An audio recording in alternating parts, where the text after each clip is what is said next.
Good afternoon. This is the 2-minute warning. Please press 1 to ask a question.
Good afternoon, everyone, and thank you for joining today's update on COVID-19 in North Carolina. As of today, we have 195,549 lab-confirmed cases, 1,168 new cases reported since yesterday, 905 people in the hospital, and sadly, 3,286 people who have died. We remember all those we've lost to this cruel disease as we keep their loved ones in our thoughts right now. I'm pleased to report that North Carolina continues to remain stable in our key metrics. We want the level of cases to be even lower, which is why safety measures like a mask requirement and social distancing are more important than ever.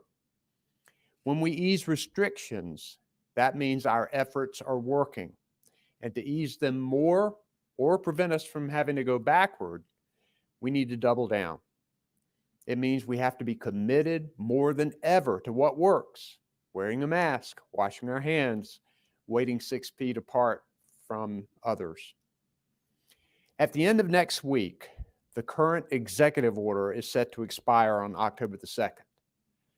Today, we are announcing that because of our continued stability, we plan to take another step toward phase 3 in the coming days if our progress holds. That step will mean larger outdoor event venues will be able to open at 7% capacity starting next Friday, October the 2nd.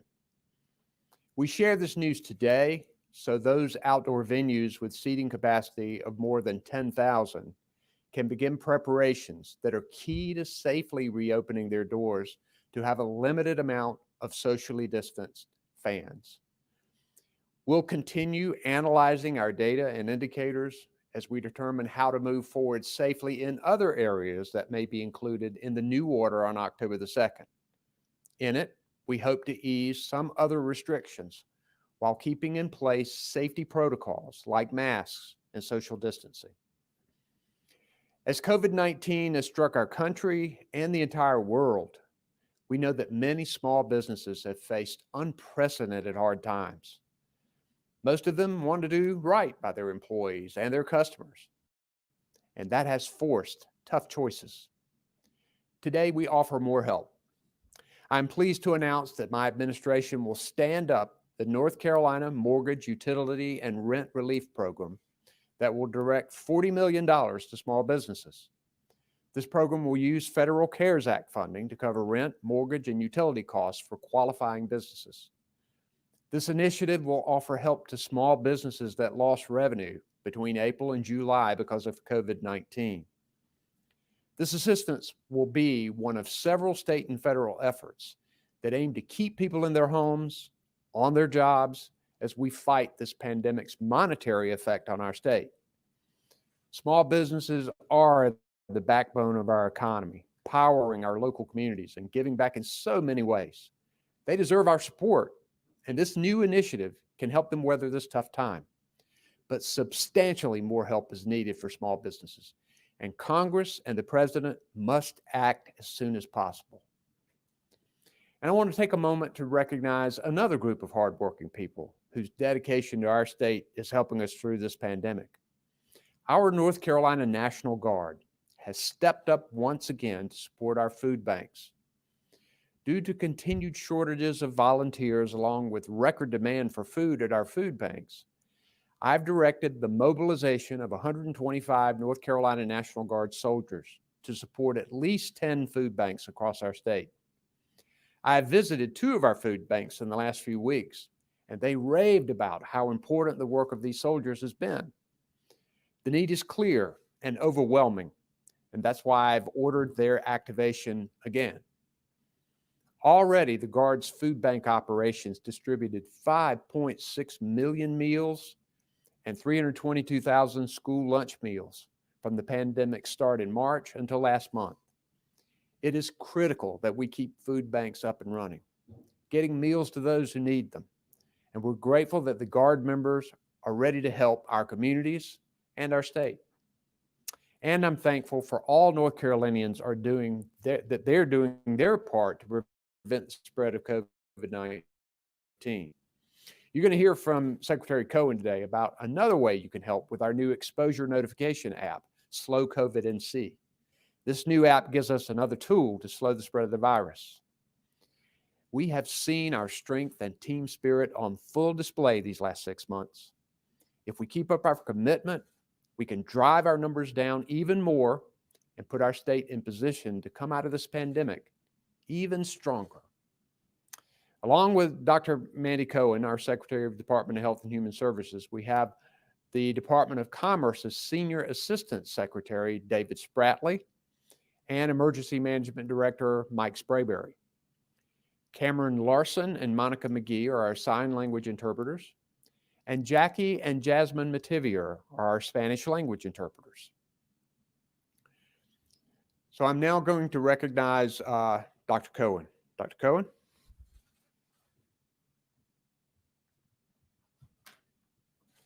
Well, thank you, Governor. Since the beginning of this pandemic, our local health departments have been working hard to quickly identify and research people who may have been exposed to COVID-19 in order to get them the support and the resources they need to protect themselves and their loved ones.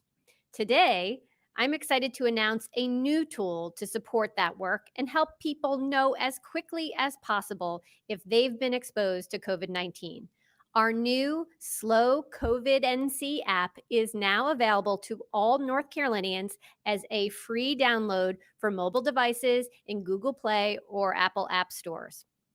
The Slow COVID NC app uses Bluetooth technology to let users know if they may have been exposed to someone with COVID-19, helping them to act quickly to protect themselves, their family, and their community.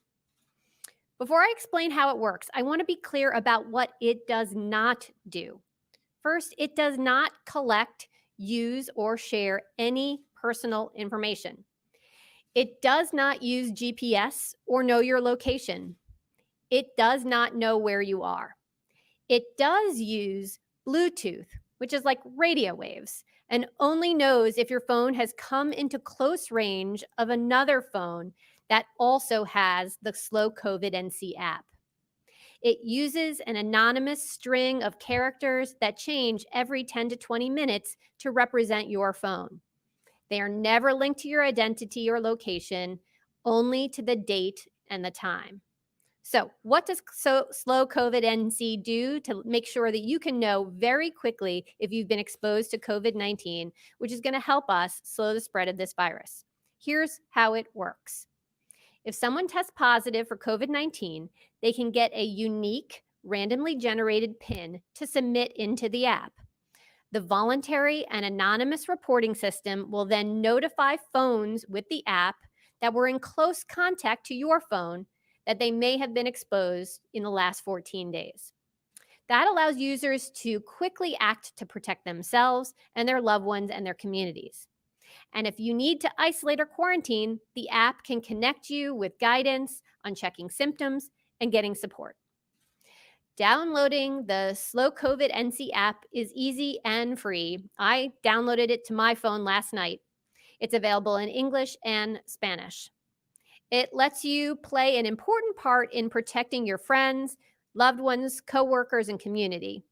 As we move around more, Slow COVID NC is a powerful tool to help us slow the spread in North Carolina.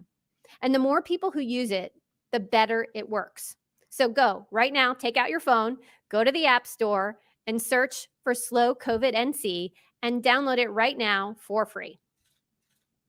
There's also another powerful tool to stay healthy, and that's a flu shot. The flu vaccine is the single best way to prevent the flu and its complication.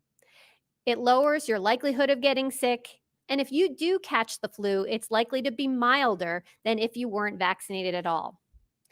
Each year, scientists and health experts develop seasonal flu shots to protect against 3 or 4 strains that research suggests will be the most common during this upcoming flu season. The vaccine works by triggering your body to produce protective antibodies that help prevent the flu. Now is the time to make a plan for you and your family to get your flu vaccine, which also helps us in our fight against COVID-19. Contact your healthcare provider today or visit vaccinefinder.org to find a convenient location near you. So get your flu shot, download Slow COVID NC app, help us keep North Carolina as healthy as possible. As always, practice the 3 W's, wearing your face covering over your nose and mouth, waiting 6 feet apart, and washing your hands often. Wear, wait, and wash, and whatever your reason, get behind the mask. Thanks, Governor.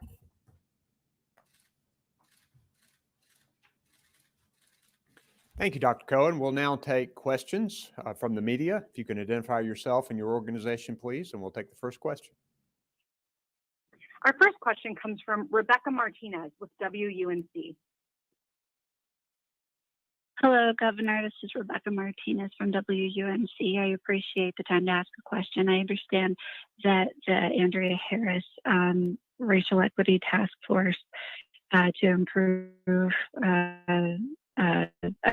reduce racial disparities of people impacted by COVID-19. It was released today, and I'm just wondering, or Dr. Cohen can speak to the major findings and how they plan to make improvements based on their recommendations. So this task force has a group of people that I've appointed from all over North Carolina to analyze the racial disparities that we know are there in our healthcare system, education, economic system, and environmental justice. They've begun meeting, going over data, and they're planning to make some recommendations for our administration and likely for the state legislature as well to help us attack this.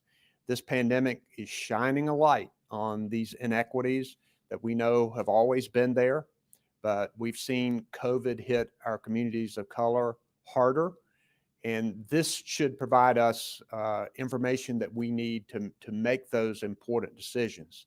I don't believe that there has been any report. I know they have had several meetings and I've gotten some updates on those meetings. I don't know if there was a particular issue that you wanted to bring up. And Dr. Cohen, do you have anything that, so if you wanted to ask a follow-up question about any particular issue, but they're working and we look forward to their finished product.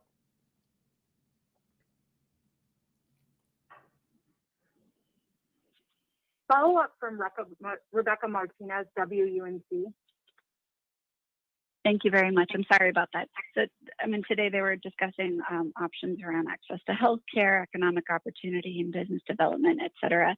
I guess I understand that they're speaking a lot about topics that are important, and I'm just wondering if there's been, do they have clout to decide how their goals will be met when they're available? Well, they will make recommendations at the end of the day. And we hope that one of the reasons I appointed this strong task force, not only did I want them to make recommendations, I wanted them to help implement them. And some of the recommendations may be able to be done administratively. Some may be able to adopt some safeguards or regulations that would help. Some recommendations may need specific legislation in front of the General Assembly. We'll take all of that when it comes from their report. And we obviously do not want this to be a report that stays up on the shelf. We want it to be active. We want to be engaged in these issues. And we look forward to trying to implement the recommendations when we have them from this task force. Next question, please. Our next question is from Michael Perchik, WTVD. Good afternoon, Governor. This is Michael Perchik with ABC 11 in Raleigh. Thank you for your time. It's a two-parter. At this point, do state health officials see any outbreaks related to gyms reopening, museums, aquariums, or playgrounds reopening? And based off that data, what does that lead you to believe moving forward for the potential reopening of bars, nightclubs, and movie theaters? All of these specific places and events have different levels of risk, and the health experts have made recommendations based on the various levels of risk. And the people of North Carolina, most of them have been working really hard to get our numbers stabilized. The more that happens, the more we can ease restrictions and the more that we can do. And I'll let Dr. Cohen address that specifically. Dr. Cohen?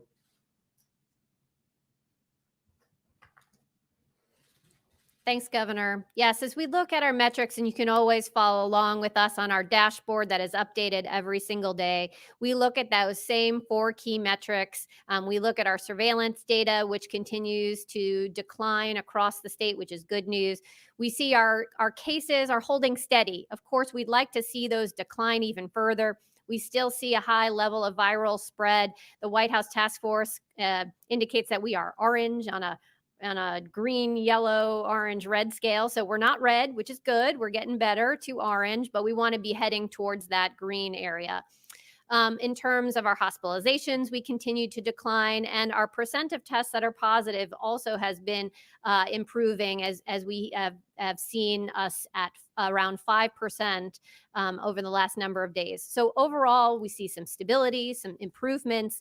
And again, as the governor said, that's a lot of hard work. But I think what we know is this is not a final destination. We have to keep working to keep that stability and to further make progress. And so I encourage everyone to do those 3 W's, to make sure that you're wearing a mask, to keep social distance, and then we'll be able to continue to make progress as we go forward. Thanks. Follow-up from Michael Perchik, WTVD. Hi, just to clarify, at this point, have health officials been notified of any specific outbreak tied to the reopening of gyms, museums, aquariums, or playgrounds? Hi, Michael. So, right, we are still in that period. We were looking at our metrics to understand, did those easing of restrictions, which just happened about 3 weeks ago, is that starting to show up in any of our metrics? So we still have some time here to look at our numbers and our trends, which is why we are continuing to evaluate those. We haven't heard of a specific outbreak yet in any one of our of those scenarios, but again, it's still pretty early. Thanks. Next question, please. Our next question is from Dawn Vaughn with the News and Observer. Hi, Dawn Vaughn, the News and Observer. Thanks for taking my questions. About the viral spread and being orange, do you have any data for the state if there's evidence of spreads at outdoor events or indoor events that are past that, I guess, more than a few weeks ago, whether that's through contact tracing or anything else? And then to clarify on the outdoor venue capacity, that it's only 10,000 or more, and why is it that number specifically? So on the outdoor events, we wanted to make sure that we're talking about large outdoor arenas where there would be plenty of space for social distancing. And looking at sizes of stadiums across the state, the 10,000 number was determined to be a good number. The 7% capacity leaves plenty of room for social distancing, but not just that. We think it's really important for these arenas to have separate entrances, to not have places where people can congregate, to make sure that only families or people who live in the same household sit together, and that there is significant social distancing and mask wearing. And I know that the Department of Health and Human Services has had numerous conversations with colleges, with professional sports teams, and others who would be wanting to open their doors to have 7% of capacity of fans in the coming weeks. We do believe that outdoor events are safer than indoor events, and therefore that's why we're concentrating in that lane. As to any of the outdoor events that have been held and whether there's anything specifically with those, I'll let Dr. Cohen address that. Thanks. As we look at our trends across the state, obviously we've held mass gatherings to be at a low level. So we haven't been seeing those large gatherings, which is a good thing. I think that has been protective for our state. We are seeing our level of virus spread be lower. We still have a lot of work to do. I would say when I look across our state, the particular parts of our state that we are looking at and paying attention to are the northeast parts of North Carolina, as well as now the Sandhills region and a couple of the counties on the South Carolina border. And what we're noticing is that it isn't necessarily any one thing that is driving the infections. Sometimes it can be related to a religious gathering or a family event, or spread within your own household. So I think it's really important for us all to remember about wearing masks when you're with anyone who is outside of your family unit and you share a roof with. Even if it's your extended family, even it's when you're at church, we want to make sure that folks are wearing a mask and staying social distancing in all of those settings. We know that any time that you can be close together, particularly if you're indoors, those can be higher risk settings. So we encourage everyone to take the precautions that we've been talking about over and over. And I'd encourage you to download the Slow COVID NC app, because if you are in a setting like a larger venue, it is really hard to do contact tracing. We don't necessarily know who's been next to who, but this app could be very helpful. So download the Slow COVID NC app for free right now as another tool to help us slow the spread. Thanks.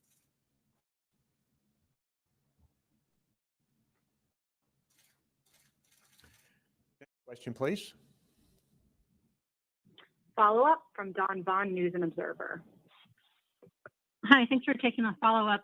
With the venues, could large outdoor venues like Dick's Park or other places where there have been festivals that don't have actual structured seating be included? And then for the new app, is there a certain number of people that's needed for a critical mass for it to work well?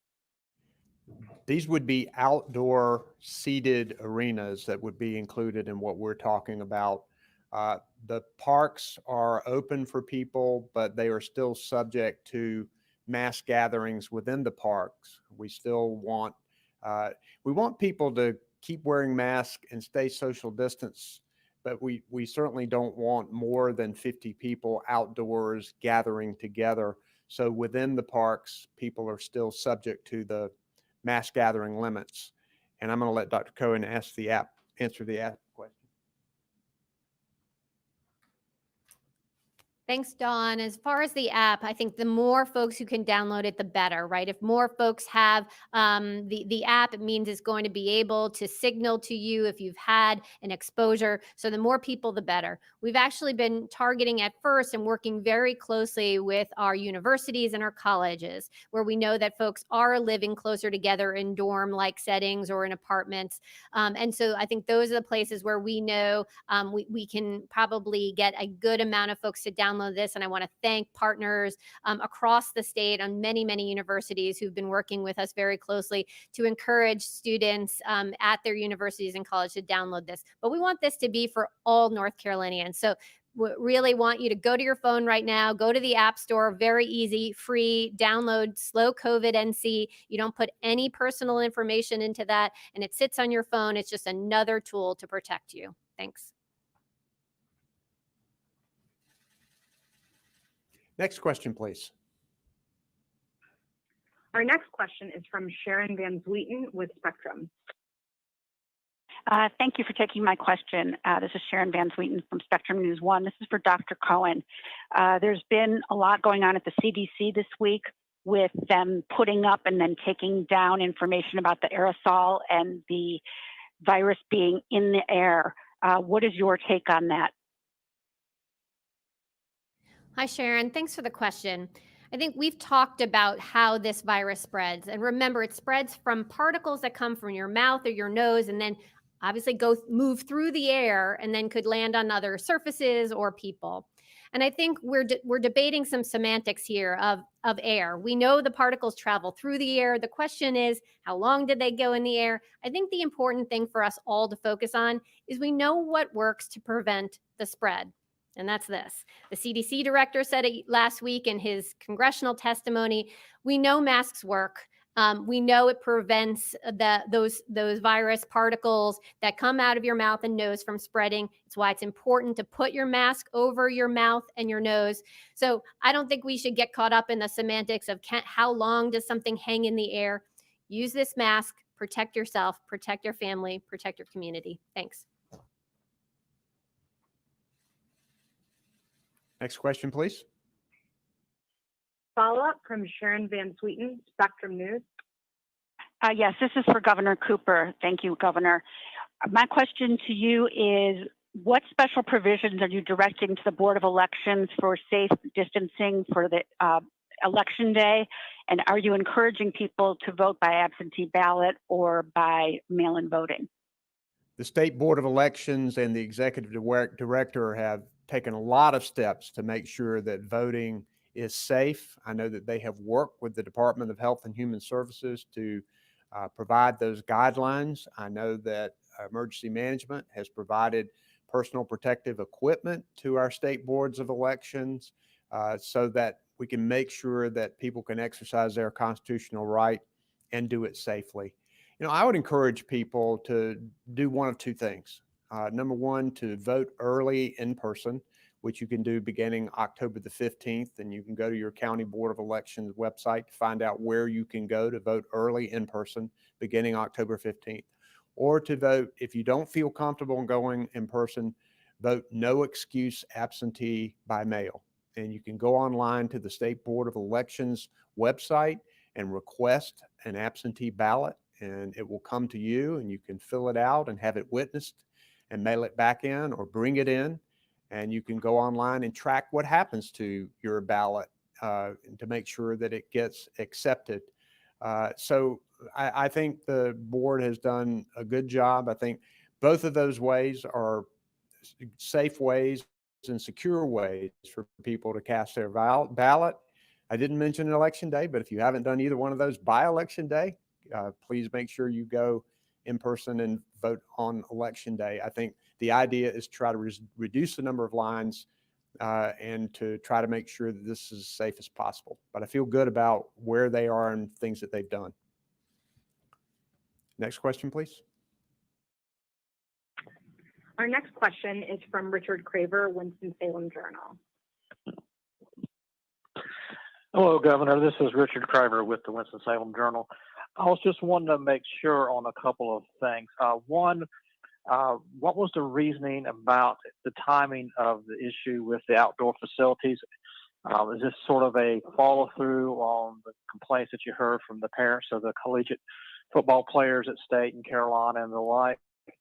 And then at the same time, is there any other type of indoor-outdoor venue that you would consider before October 2nd?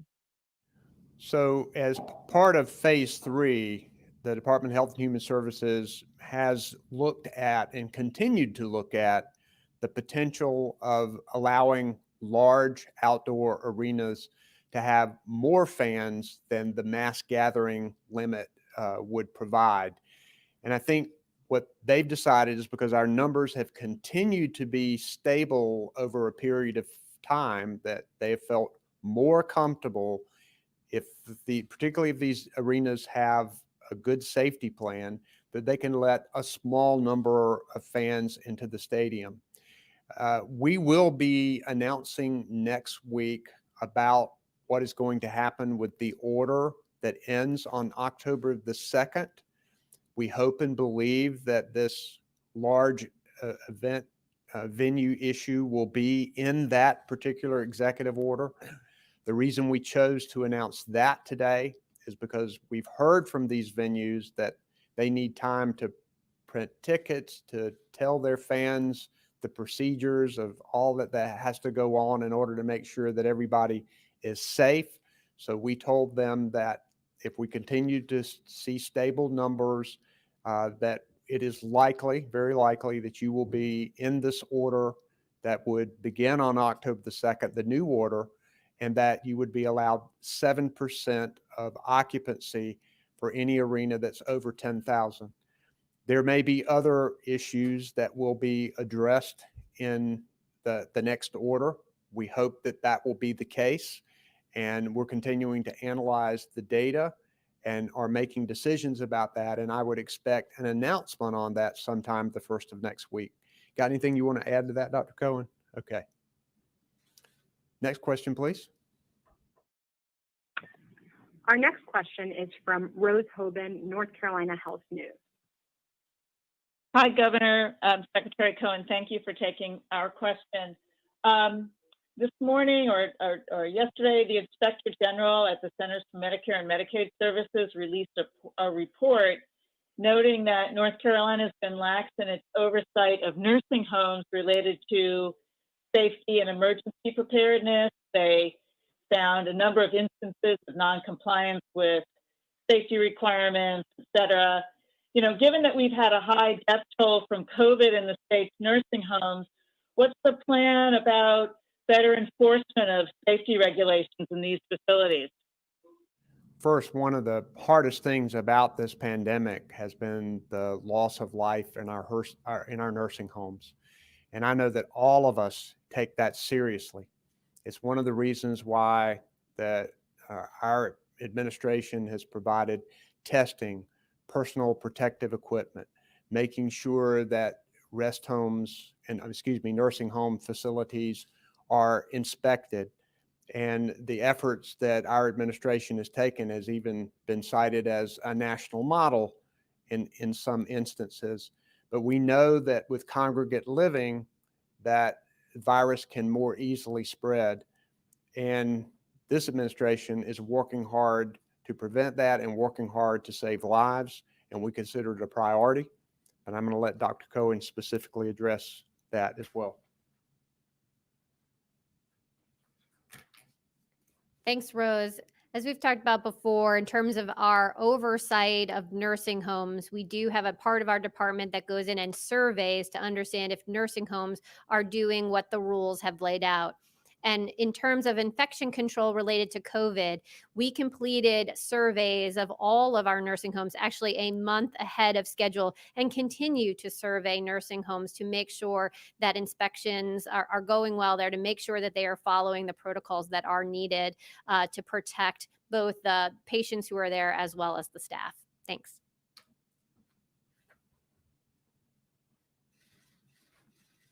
Next question, please. Follow-up from Rose Hoban, North Carolina Health News. Can you be more specific, Dr. Cohen, on some of the things that you folks are doing, and also some of the things that you found? Like, what are some of the problems that have needed to be mitigated that, you know, you've been pushing nursing homes on?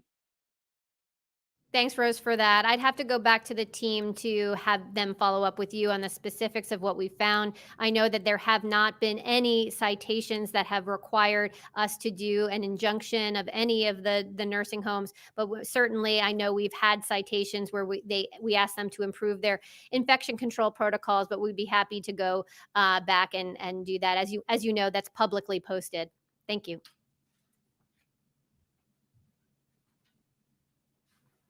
Next question, please. Our final question is from Brian Anderson with the Associated Press. Hi, Governor. Hi, Dr. Cohen. Thank you so much for taking the time. Good to talk to you both. Governor Cooper, Senate candidate Cal Cunningham recently said he'd be, quote, hesitant to take a coronavirus vaccine due to what he feels was a rushed process under the Trump administration. Do you share that skepticism? And secondly, we know that of the 4,000 college students that have tested positive, Dr. Cohen's department told us last week that only one individual was admitted to a hospital. And we also know that there's very minimal cases in these school settings, with just 50 cases, 9 clusters, and no deaths. What science can you say that says it is okay for 5th graders to come back for daily in-person classes, but not 6th graders? Well, first, I would take a vaccine for COVID if it is approved by the FDA.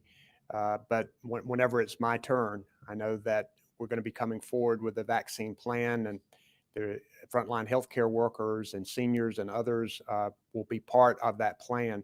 But I think that there are a lot of eyes that are going to be on the data that comes about from testing vaccines.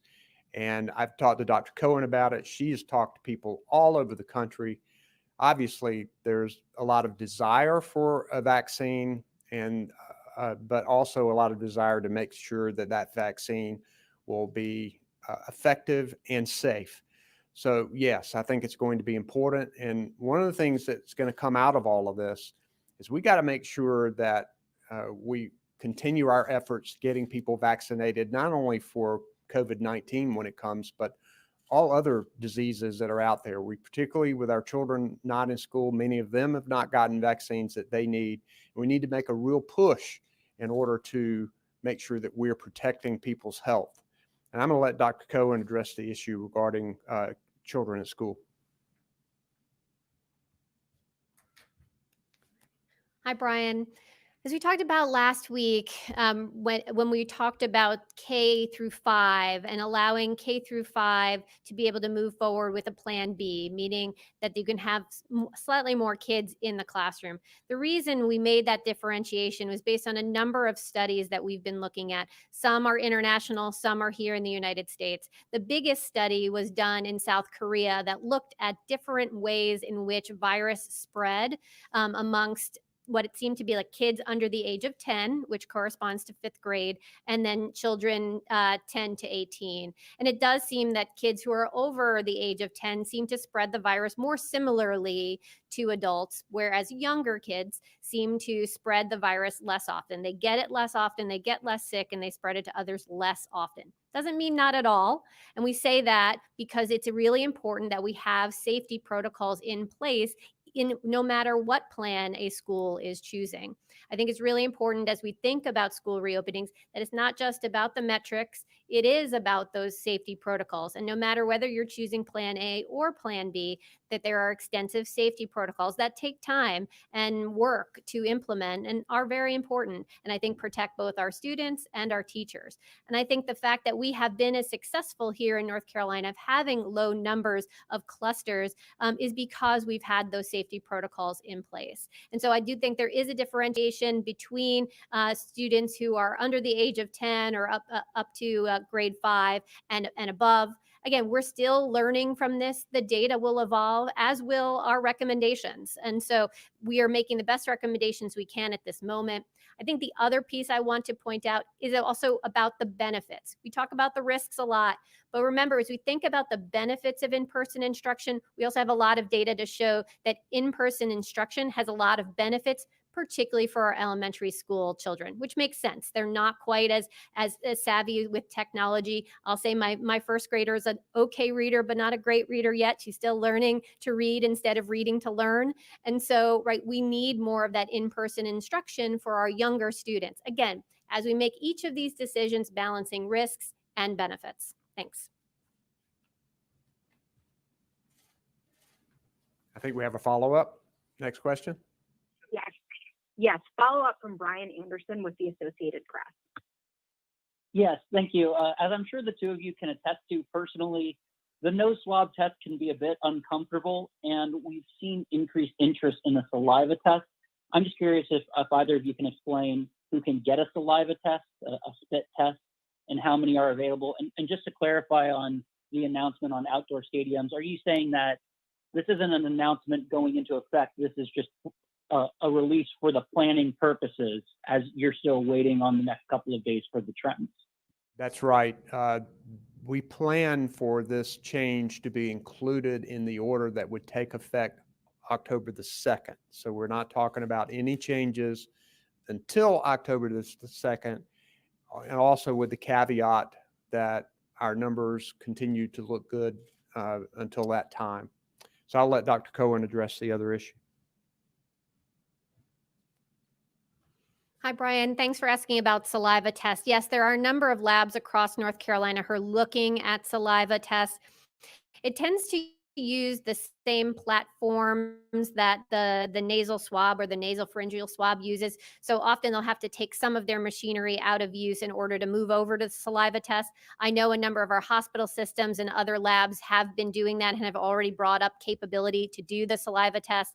It just depends on the lab and what they have available to them and what decisions they make. So we do think that we have both the saliva test as well as the standard swab your nose test available here in North Carolina. And there's more coming onto the market every day. And we're working with the federal government on some more of the rapid test availability. So we're still waiting on some more information from the federal government on that. But again, new things coming out in the testing space all the time. We incorporate that into our work to make sure that folks in North Carolina have a diversity of testing options available to folks. Thanks. Thank you for being with us today, everybody. Remember the 3 W's. Stay safe out there. Thank you.